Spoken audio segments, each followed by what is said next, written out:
बिस्मिल्लाहिर्रहमानिर्रहीम।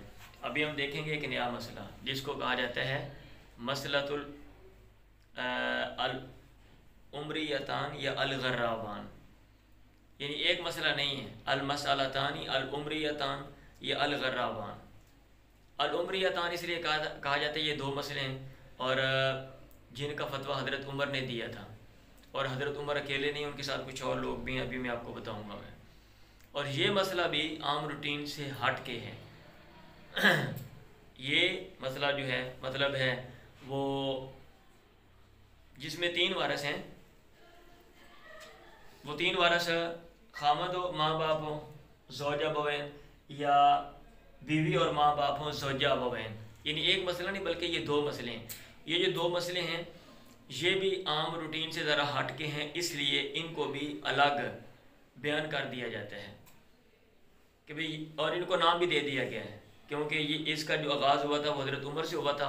इसलिए इन दोनों मसलों को अल उम्रियतान, हज़रत उमर वाले दो मसले, और अल गर्राबान भी कहते हैं। अब अल गर्राबान क्यों कहा गया है, मुझे मतलब है इसकी जो है ना वो रीज़न ही मिली। मैं देखूँगा इसको क्यों कहा गया, वो फिर मैं आपको बता दूँगा मैं। बहरहाल वो जो दो मसले हैं जो आम रूटीन से हट के हैं, तो वो मैंने आपके सामने लिखे हुए हैं यहाँ पे।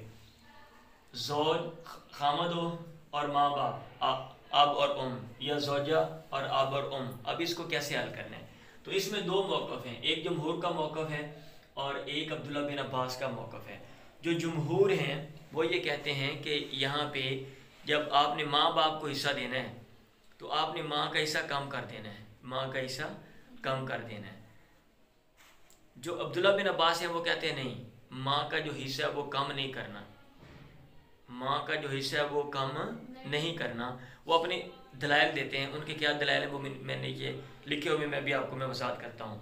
सबसे पहले हम देखते हैं कि जमहूर क्या कहते हैं। जमहूर का मतलब जो अक्सरियत जो उलमाए किराम की है, फुक़हाए किराम की, जिन्होंने फतवा दिया हुआ है, तो ये जमहूर है। आगे मैंने नाम लिखे हुए उन असहाबे रसूल के जिन्होंने इसके मुताबिक फतवा दिया है।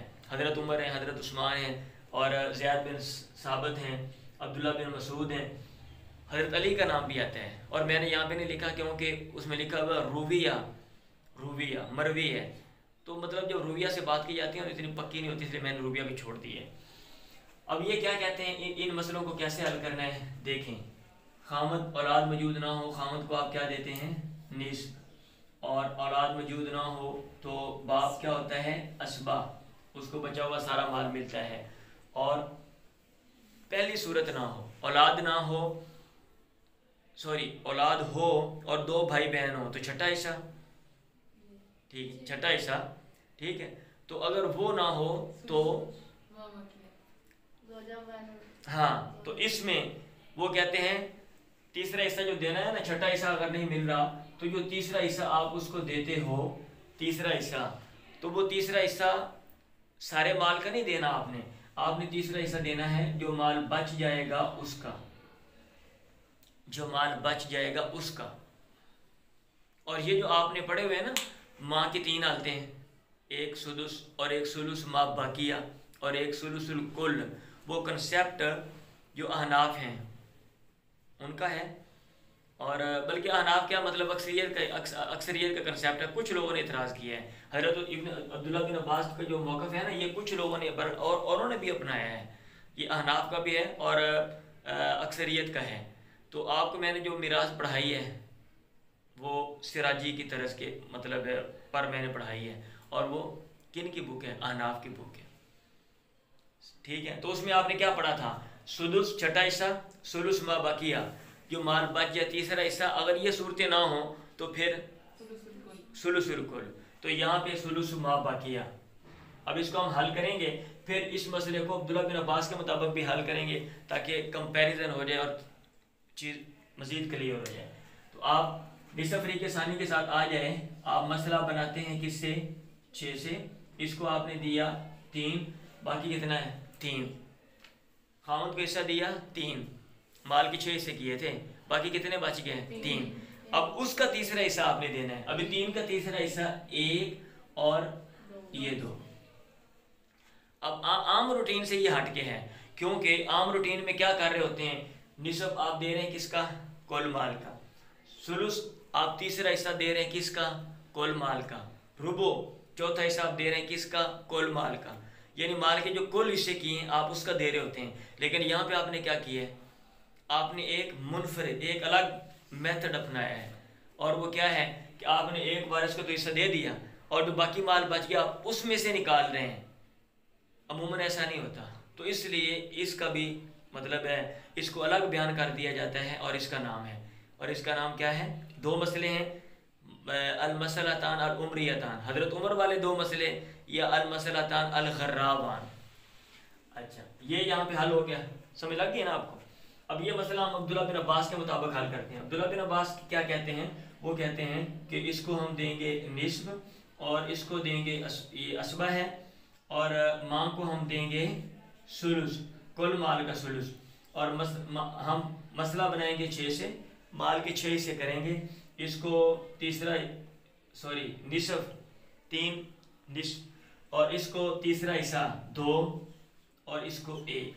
अब दोनों में क्या डिफरेंस है आपके सामने है? क्या डिफरेंस है आपको नज़र आ रहा है कि यहाँ पे बाप को डबल मिल रहा है माँ के मुकाबले में, और यहाँ पे बाप को निसफ मिल रहा है, माँ को डबल मिल रहा है। और इन्होंने जिनका ये मौक़िफ़ है, उन्होंने ये मसला, ये मतलब ऐसा क्यों अपनाया? तो उन्होंने दरअसल जो हमारा मिरास के तकसीम का जो अमूमन तरीक़ेकार है उसको देखा, और उसमें देखा कि अमूमन जो है वो मुज़क्कर को मुअन्नस के मुकाबले में डबल देते हैं ना। बेटी के साथ इबन आ जाए, बिन्त इबन हो, बेटी बेटा हो, तो आप इबन को क्या देते हो? डबल देते हो। भाई बहन हो, आप भाई को क्या देते हो? सगा भाई, और जो है ना अल्लाती जो भाई होते हैं उनकी मैं बात कर रहा हूँ, आप भाई को क्या देते हो? डबल। खामद बीवी का जो हिस्सा है, तो खामद को क्या मिलता है? बीवी के मुकाबले में जो हिस्सा है आप कंपैरिजन कर लें, वो भी क्या होता है? डबल होता है। तो उन्होंने इस चीज़ को देखते हुए और अपने माइंड सेट को अप्लाई करते हुए, अपनी अकल को अप्लाई करते हुए, और तो उन्होंने यहाँ पे ऐसा किया है। ठीक है, हाँ जी। और जो लोग इस मेथड को नहीं मानते या इन हिस्सों पर एतराज़ात करते हैं, वो कहते हैं नहीं, ऐसा नहीं होना चाहिए, बल्कि अगर कहीं औरत का फ़ायदा होता है तो आपको क्या इशू है? कोई ज़रूरी तो नहीं है कि मर्द को डबल ही मिलेगा। वो मिसाल देते हैं अखियाफ़ियों की, अखियाफ़ियों में जो भाई बहन उनको बराबर मिल रहा है, तो वहाँ भी आप कमी बेशी करो ना, आप वहाँ पे कमी बेशी क्यों नहीं करते हो? समझ आ रही है बात? हाँ जी। तो पर इस मसले को कैसे हल करते हैं? जमहूर वो कहते हैं औलाद मौजूद नहीं है, तो इसको हम क्या देंगे? रुबो, और ये असबा, और इसको भी सुलुस मा बाकिया, जो माल बाकी बचेगा उसका तीसरा हिस्सा। तो रुबो फरीक़े सानी के साथ आ जाए। आप मसला किससे बनाते हो? 12 से 4 3। अब 12 में से 3 निकाला तो बाकी कितना बच गया? 9। अभी 9 का तीसरा हिस्सा सुलुस मा बाकिया, जो बच गया उसका तीसरा हिस्सा, तो कितना है? 3, और इनको मिलेगा बाकी जो बच गया वो सारा वो 6। अच्छा, अब्दुल्ला बिन अब्बास के मुताबिक ये मसला कैसे है? अब्दुल्ला बिन अब्बास जो हैं वो कहते हैं कि हिस्से तो यही हैं, औलाद मौजूद नहीं है, तो इसको रुबो, और ये असबा, और इसको सुलुस, कुल माल का सुलुस। आप मसला बनाएंगे 12 से, माल के 12 हिस्से करेंगे, तो चौथा हिस्सा देंगे 4 3, तीसरा हिस्सा देंगे 3 4, 4 और 3 कितने हैं? 4 और 3 7, बाकी कितने बच गए? 5। आपने 5 दिया, तो इसमें मतलब ये है कि अब्दुल्ला बिन अब्बास के मुताबिक माँ और बाप के हिस्सों में थोड़ा सा डिफरेंस है, थोड़ा सा फ़र्क रह गया है। 4 और 5 की जो निस्बत है ना, ठीक है, तो मतलब अब्दुल्ला बिन अब्बास के मुताबिक ये मसला ऐसे है, और जमहूर के मुताबिक ये मसला ऐसे है। और अब्दुल्ला बिन अब्बास क्या कहते हैं? वो कहते हैं भाई कुरान मजीद में 2 हिस्से हैं। कुरान मजीद में माँ के कितने हिस्से हैं? 2। एक जगह पे अल्लाह फरमाते हैं वाली अबवैहि लिकुल्लि वाहिदिन मिनहुमा अस्सुदुस। हाँ, अगर औलाद है तो हर एक को क्या मिलेगा? अस्सुदुस, छठा हिस्सा। तो यहाँ पे एक तो छठा हिस्सा है, एक ये वाला छठा हिस्सा जो है वो बयान किया गया है।